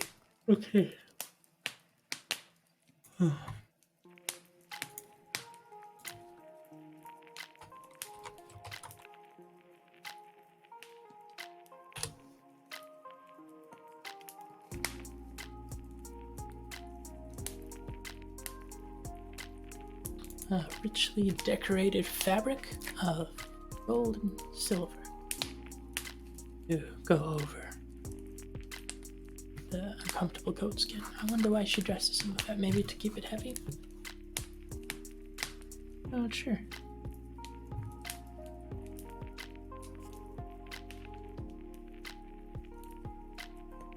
She went next to the Palace of Tears, and on entering began to renew her lamentations. When she approached the couch, where she thought to find her lover, she exclaimed, "Alas! What cruelty have thus destroyed the tranquil joy of so tender and fond a mistress as I am? Merciless prince, thou reproached me in being inhuman, when I make thee feel the effects of my resentment. And hast not thy barbarity far exceeded my revenge? Hast thou not, traitor, in destroying almost the existence of this adorable object, equally destroyed mine? Alas," added she, addressing herself to the Sultan, whom she took for her lover, "will you always, light of my life, thus keep silence? Are you resolved to let me die without the consolation of hearing you again declare your love to me? Utter at least one word, I conjure you." Then the Sultan, pretending to awake from her profound sleep, and imitating the language of the Indians, answered the queen in a solemn tone. "There is no strength or power," he said, "but in Allah alone, who is all-powerful." At these words, the enchantress, who never expected to hear her lover speak, gave a violent scream for very joy. "My dear lord," she exclaimed, "do you deceive me? Is what I hear true? Is it really you who speak?" "Wretched woman," replied the Sultan, "are you worthy of an answer?" "What?" cried the queen. "Do you reproach me?" "The cries, the tears, the groans of thy husband," answered the supposed Indian. "Oh, the cries, the tears, the groans of thy husband," answered the supposed Indian, "whom you every day torture with so much barbarity, continually disturb my rest. I should have been cured long since, and should have recovered the use of my tongue if you had disenchanted him. This and this only is the cause of my silence, of which you so bitterly complain." "Then," said the enchantress, "to satisfy you, I am ready to do what you command. Do you wish him to be restored to his former shape?" "Yes," replied the Sultan, "and hasten to set him free, that I may no longer be disturbed by his cries." The queen immediately went out from the Palace of Tears, and taking a vessel of water, she pronounced over it some words which caused it instantly to boil, as if it had been placed on a fire. She proceeded to the apartment where the young king, her husband, was. "If the Creator of all things," said she, throwing the water over him, "hath formed thee as thou now art, or if he is angry with thee, be not changed. But if thou art in this state by virtue of my enchantment, take back thy natural form and become as thou wert before." She had hardly concluded when the prince recovered his first shape, rose up with all possible joy, and returned thanks to God. "Go," said the enchantress to him, "hasten from this castle and never return, lest it should cost you your life." The young king yielded to necessity and left the queen without uttering a word.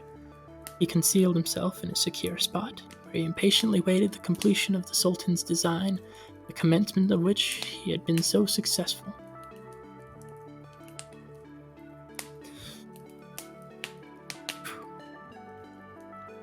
The enchantress then returned to the Palace of Tears, and, on entering, said to the sultan, whom she still mistook for the Indian, "I have done, my love, what you ordered me. Nothing therefore now prevents your getting up, and affording me the satisfaction I have so long been deprived of."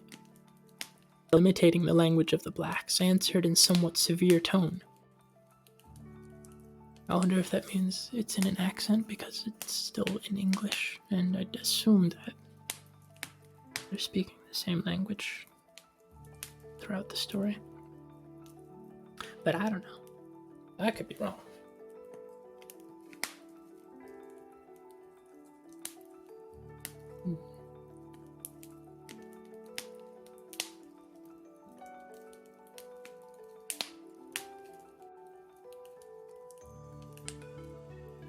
I'm not very good at accents.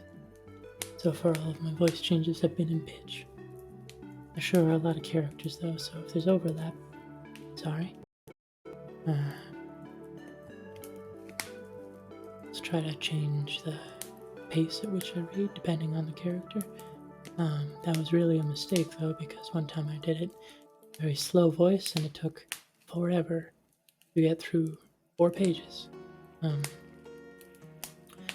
So I may have to be careful with the pace changing, because when it's fast, it sounds like I'm nervous when I read, which doesn't sound good to the listener. But if I read slow, it's not engaging at all. So there's not exactly much variation I can do there, knowing that the story is mostly narration and not dialogue changing. If it were dialogue, maybe I'd be okay with a slower voice. But that's the thing with books from the classical eras, is they're largely narration, not a whole lot of speaking between characters, and if it is, it's often a large chunk of exposition or narration, or any number of styles, but it's not like how spoken language is these days. I don't know if spoken language was like that in the past. I kind of doubt it, because humans like to interject and interrupt and give their 2 cents. It's kind of our thing. Whole genres of art have been crafted around mimicking that behavior. Plays in particular, I suppose. And some songs do it. Some musicals do it. I wonder what you classify a musical as. Is it its own art form? I wonder. What are the 7 arts? Or is it 8 now? I just know that French is saying the 7th art or the 8th art, and it refers to cinema, so there's 7 that came before it.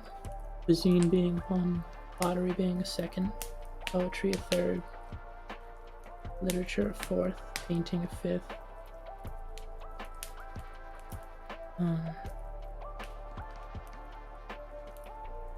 That's all I got.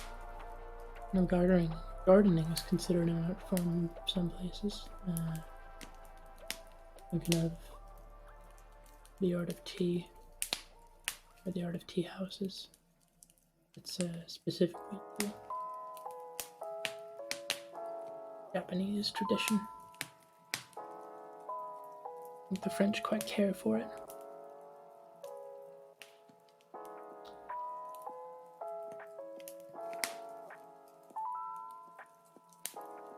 Anyway, long tangent that time. We'll get back to his tale.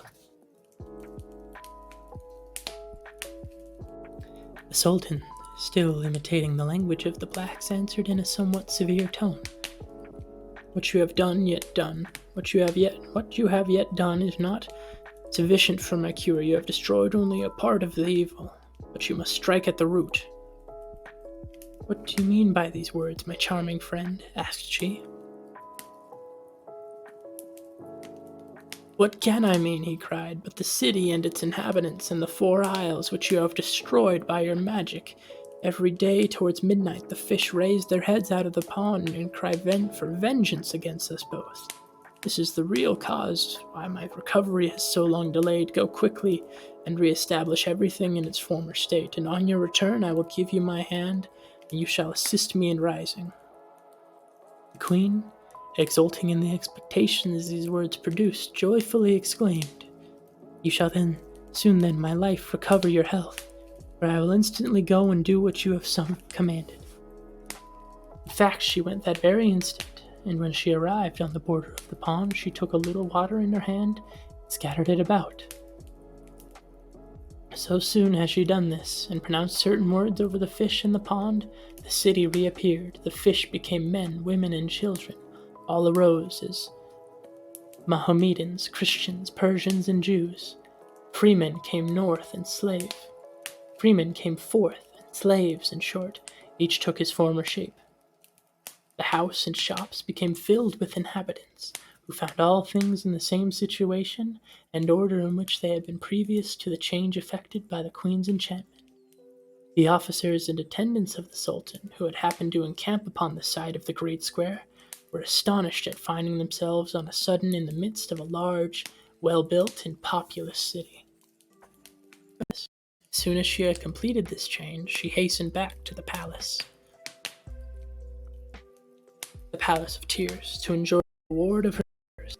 My dear lord, she cried on entering, I have returned to participate in the pleasure of your renewed health, for I have done all for you have required of me. Arise and give me your hand. Come near, then, said the Sultan, still imitating the manner of the Indian. She did so. Nearer still, he cried, as she obeyed. Then raising himself up, he seized her so suddenly by the arms that she had no opportunity of perceiving how she had been deceived, and with one stroke of his saber he separated her body into 2 parts, which fell on each side of him. Having done this, he left the corpse where it fell, and went to seek the Prince of the Black Isles, who was waiting with the greatest impatience for him. Rejoice, Prince, said he, embracing him. You have nothing more to fear, for your cruel enemy exists no longer. The young prince thanked the Sultan in a way which proved that his heart was truly penetrated with gratitude, and wished his deliverer as a reward for the important service he had rendered him a long life and the greatest prosperity. May you too live happily and at peace in your capital, replied the Sultan. And should you hereafter have a visit with mine, which is so near, I shall receive you with the truest pleasure, and you shall be as highly honored and respected as in your own.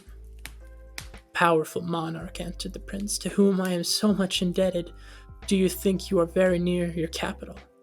Certainly, replied the Sultan. I presume, at least, that I am not more than 4 or 5 hours' journey from thence.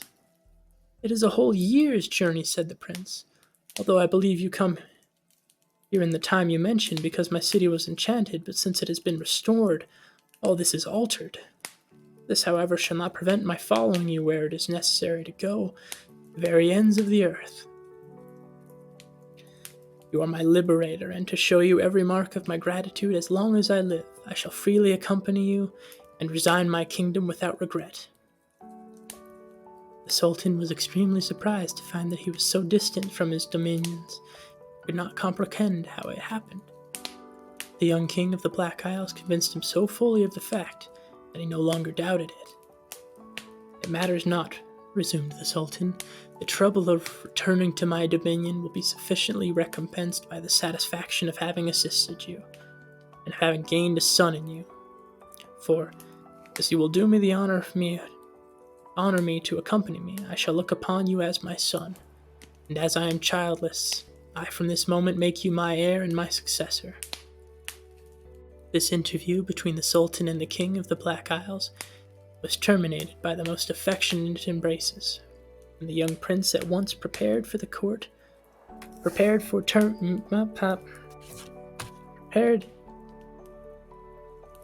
his journey.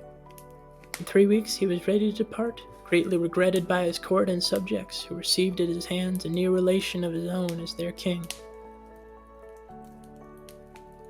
At length the Sultan and the prince set out, with 100 camels laden with inestimable riches, which had been selected from the treasury of the young king, who was moreover accompanied by 50 handsome nobles, well mounted and equipped. Their journey was a pleasant one, and when the Sultan, who had dispatched couriers to give notice of his arrival and explain the reason of his delay, drew near to his capital, the principal officers, whom he had left there, came to receive him and to assure him that his long absence had not occasioned any change in his empire. The inhabitants also crowded to meet him, and welcomed him with acclamations and every demonstration of joy, and the rejoicings were continued for several days. The day after his arrival, the Sultan assembled his courtiers and gave them an ample detail of the occurrences which, contrary to his wishes, had delayed his return. He then declared to them his intention of adopting the King of the 4 Black Isles, who had left a large kingdom to accompany and live with him, and lastly, to reward the fidelity with which they served him. He bestowed presents on all, according to each man's rank and station. With regard to the fisherman, as he had been the first cause of deliverance of the young prince, the Sultan overwhelmed him with rewards, and made him and his family happy and prosperous for the rest of their days.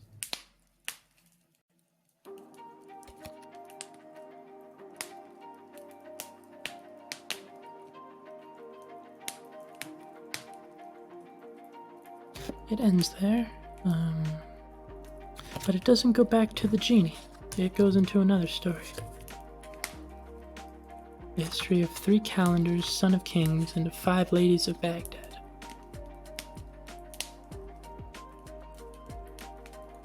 This doesn't look like a continuation, sadly.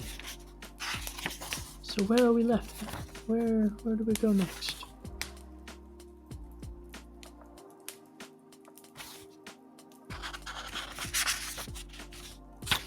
Well then, that's odd. I'm gonna look up the next story because it's slightly confusing. I don't quite like that. Figure that out. Let's see.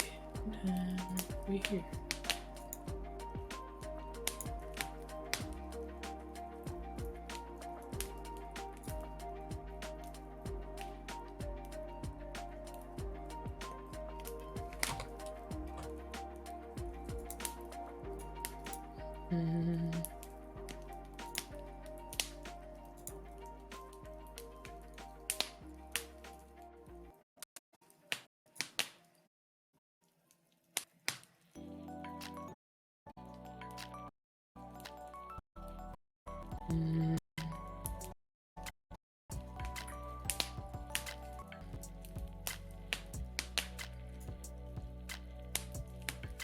There's gotta be. Isn't it? I've looked one before.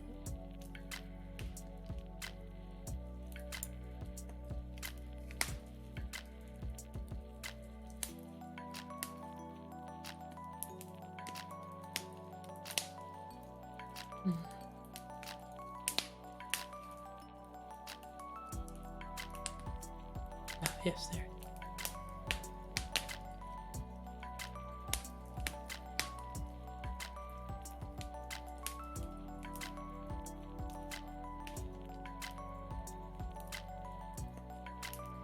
There's the story of the merchant and the genie, then the sheik and the gazelle, or the hind, or the hind. the word. Um, what took it to mean deer? The story of the second sheik and the two black hounds. The story of the third sheik and the mule. There was never a mule mentioned. The third sheik. Then we were on to the story of the fisherman. Did it just skip the third sheik completely? That can't be right. We went over the husband and the parrot, the envious vizier and the prince, and Duban. The story of the young king in the Black Isles. Yeah, where did the third sheik go? The third wise man. We skip over it? That's not right. How does the story of the merchant and the genie? It just goes over completely.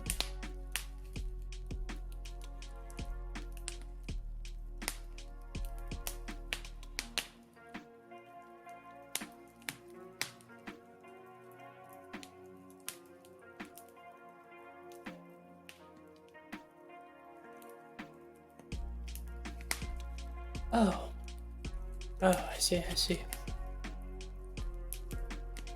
Okay. Not a people.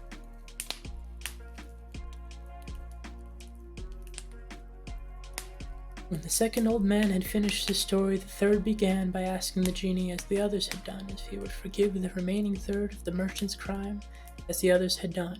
He would forgive the remaining third of the merchant's crime, provided the third history surpassed the other two in the singularity and marvelousness of its events. The genie repeated his former promise. The third old man related his history to the genie, but as it has not yet come to my knowledge, I cannot repeat it. But I know it was so much beyond the others in the variety of wonderful adventures it contained that the genie was astonished. He had no sooner heard the conclusion than he said, I grant thee the remaining third part of the merchant's pardon, and he ought to be greatly obliged to all of you for having. By telling your histories, freed him his dangerous position, but for this aid he would not. Having said this, he disappeared to the great joy of the whole party. The merchant did not omit to bestow many thanks upon his liberators. They rejoiced him at his safety, and then bidding him adieu, each went his separate way. The merchant returned home to his wife and children, and spent the remainder of his days with them as peace. But, sir, added Scheherazade, however wonderful those tales which I have related to your majesty may be, they are not equal to that of the fisherman. Dinarzade, observing that the Sultan made no answer, said, Since there is still some time, my sister, pray tell you this history. The Sultan, I hope, will not object to it. Shahryar consented to the proposal, and Scheherazade went, okay. So the fisherman's tale is not the third sheik's. The third sheik's is omitted completely. For some reason. Despite it existing in there, I don't know if this book will come back to it. It seems odd that it's just completely skipped. Where? And why is it? The first old man and the hind. The old man and the two black dogs. So I think it'll be called The History of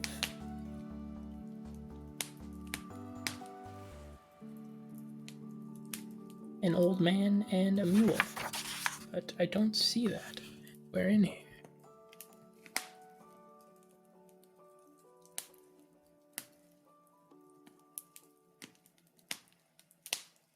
Okay. So mine is definitely missing a story. I'm gonna look online for it and see if I can recite it there. Because that's kind of upsetting. You completely missed a story. Why is it as such? Oh no, wait a sec. Is it actually like that? It's actually like that. Is it?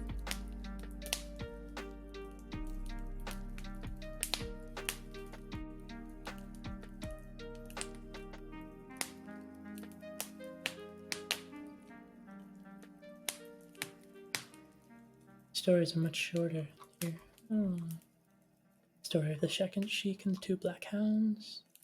Sheik being old man.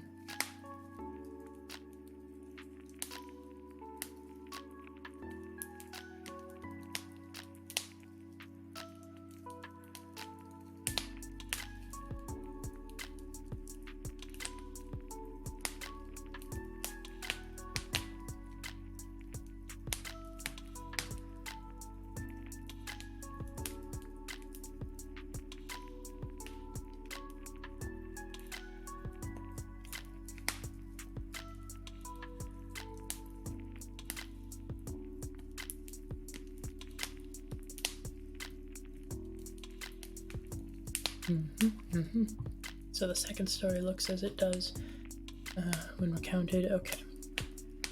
On this, the third sheik, the owner of the mule, said to the genie, "Estes, break not my heart if I relate to thee nothing more than this." And he, "Break not my heart if I relate to thee nothing more than this. The mule that thou seest was my wife. She became enamored of a black slave, and when I discovered her with him, took a mug of water, and having uttered a spell over it, sprinkled me and transformed me into a dog. In this state I ran to the shop of the butcher, whose daughter saw me, and being skilled in enchantment, restored me to my original form, instructed me to enchant my wife in the manner thou beholdest. And now I am that thou wilt remit to me also a third of the merchant's offense. Divinely was he gifted who said, so good, even on an unworthy soil, for it will not be lost wherever it is sown." When the sheik had thus finished his story, the genie shook with delight, remitted the remaining third of his claim of the merchant's blood. The merchant then approached the sheiks and thanked them, and then congratulated him on his safety, and each went his way.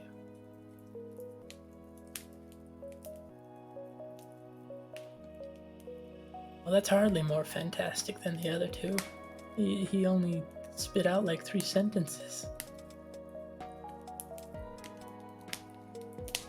"Break not my heart if I relate to thee nothing more than this."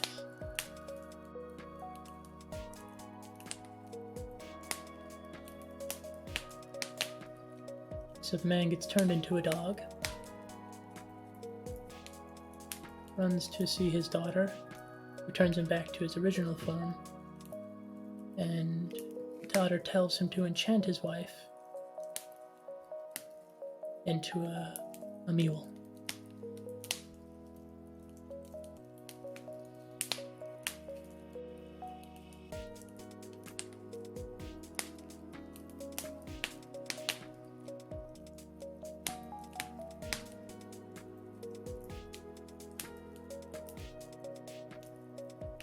That's a rather anticlimactic end to the tale of the 3 old men.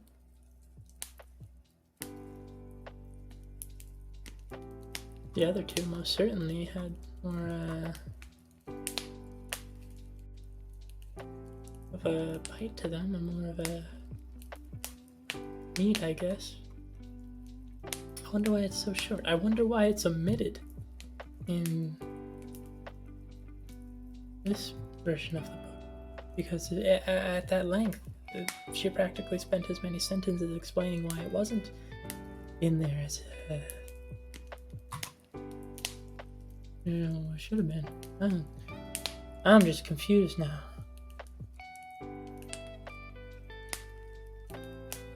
Okay, but the stories at least align. It was there, kind of. It was omitted because it was so short, and it was given like 3 phrases to make up for that, in a way that kept it mildly entertaining, I think. At any rate, I think that means I can probably trust this book to at least mention if it's going to remove a tale or make an equivalent to it, because the words it uses are also slightly different. It doesn't use as much direct Arabic and Persian translation, and actually tries to Latinize, Anglify it, make it more understandable to a reader who isn't familiar with those words. It uses priest instead of imam. It uses old man instead of sheik. But it still uses the word emir and vizier, but vizier is pretty Anglified. The normal word is wazir, which is the equivalent. I shouldn't say no. The word that's normally used in other renditions of 1001 Nights.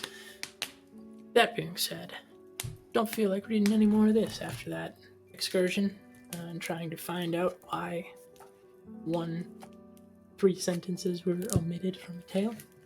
So we're going to stop there. I think I'll read a little bit of John Keats' poetry and we'll call it there. We could do Ode to a Nightingale, I suppose. Been putting that off. I might read this book.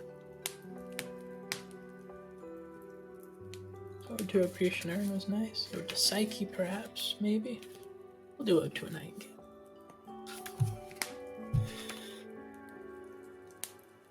Ode to a Nightingale by John Keats. My heart aches, and drowsy numbness pains my sense, as though of hemlock I had drunk, or emptied some dull opiate to the drains. 1 minute passed, and leathwards had sunk. 'Tis not through envy of thy happy lot, but being too happy thine happiness, that thou, light-winged dryad of the trees, in some melodious plot of beechen green and shadows numberless, singest of summer in full-throated ease. Oh, for a draught of vintage that hath been cooled a long age in the deep-delved earth, tasting of flora and the country green, danced the provincial song in sunburnt mirth. Oh, for a beaker full of the warm south, full of the true, the blushful Hippocrene, with beaded bubbles winking at the brim and purple-stained mouth, that I might drink and leave the world unseen, and with thee fade away into the forest dim.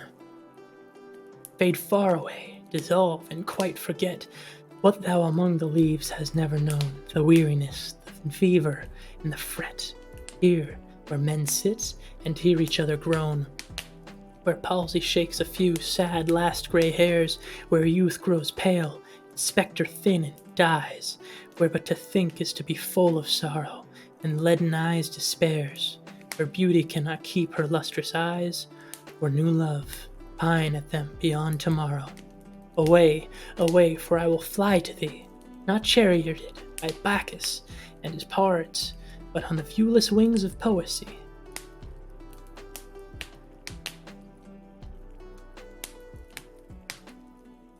Though the dull brain perplexes and retards, already with thee, tender is the night, and haply the queen moon is on her throne, clustered around by all her starry fays, but here there is no light, save what from heaven is what these breezes blown through verdurous glooms and winding mossy ways. I cannot see what flowers are at my feet, nor what soft incense hangs about upon the boughs, but in embalmed darkness guess each sweet wherewith the seasonable month endows. The grass, the thicket, and the fruit tree wild, white hawthorn, and the pastoral eglantine. He uses so many words I'm not familiar with in this one. I gotta really keep up with my English. That's okay. Eglantine, fast-fading violets covered up in leaves, and mid-May's eldest child, the coming musk rose, full of dewy wine, murmurous haunt of flies on summer eves.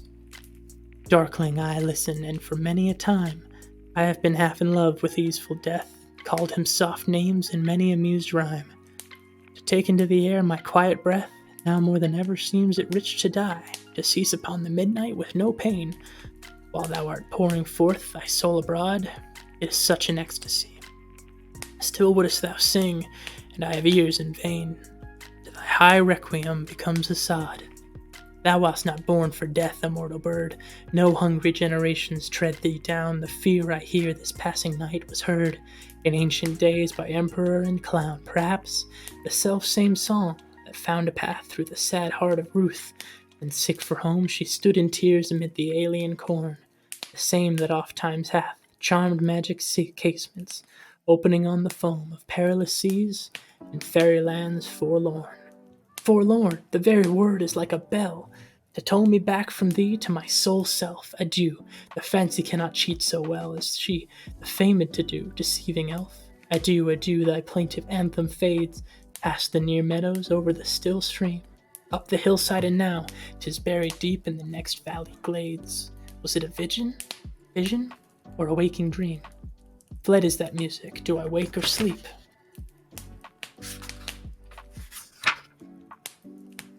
Another one of his tirades on death. Very passionate and full poem. One of the few that isn't a sonnet. Or is that giving him proper, what would you call it? Credit? He didn't write a lot of sonnets. He wrote lyric poems. They were similar length to sonnets. They weren't always sonnets, though, but he would often change the rhymes. They would be 14 lines long, sometimes 18, but they all fell around that area. Honestly, though, the one that really sticks out to me is just the unnamed sonnet written on a blank page in Shakespeare's poems. And it's just such a pretty one. Like, why is it so? It sticks out because of its silence among his poems. Its namelessness. Because all his other ones have a name. All his other poems have a title given to them. But this one, he penned in a book of Shakespeare. For what reason? It's good. It's more inspired by the Elizabethan English, but for what reason did he leave it unnamed? I don't know. I want to know.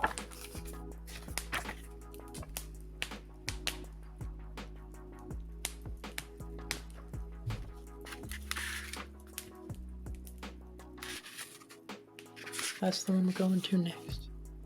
Gotta find it though, because it seems. Is there a whole play in this book as well? Or are those just letters? No, narrative poems, that's what they're called. Before the narrative poem. It's on page. My god. These narrative poems are long. We're gonna have to delve into that next time. Sonnet, written on the blank page in Shakespeare's poems. Bright star, but I were steadfast as thou art, not in lone splendor hung aloft the night, and watching with eternal lids apart, like nature's patient, sleepless eremite, the moving waters at their priest-like task, pure ablution round earth's human shores, or gazing on the new soft fallen mask. Snow upon the mountains and the moors, no, yet still steadfast, still unchangeable. Pillowed upon my fair love's ripening breast, to feel forever its soft fall and swell, awake forever in a sweet unrest, still, to hear her tender taken breath, so live ever, or else swoon to death. Love John Keats. It's getting late, so you'll be sleeping now? Fair enough. Tune in for the next time if you wish. Have a great reading session now. I have had a great reading session. It's been good. I'll probably call it here as well, since you seem to be the only one that tunes in, but I always appreciate it. I hope you sleep well, and I hope to see you on Wednesday. If I don't, so be it. I'll probably recite a few more of the Arabian Nights tales and a few more of the poems, but for now, call it a night. I'm thirsty. This is Holly Chance tuning out. It's been a fun stream. Hope everything goes good for the next few days. Goodbye. Someone just tuned in, that's funny. Sorry, pal, you're a little late. Stream's ending. But, check out the past VODs if you want. We generally do poetry and prose readings here. We're not into the music theory yet, because I don't have a piano. But we're gonna get one. And so there might be a little more variation come that.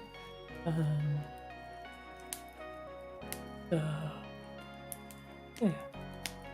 Other than that, oh, good for you. Yeah, music's such a fun outlet for creation. I really should have stuck with an instrument when I was a kid, but never too late to learn. Obviously, it affects your abilities, but better to try than not. Ah, well. I'm going on length, but I think I'm done for that. So, sorry for the new viewer that just tuned in, and thank you for Plinka for tuning in as usual. I will see you guys Wednesday. Later.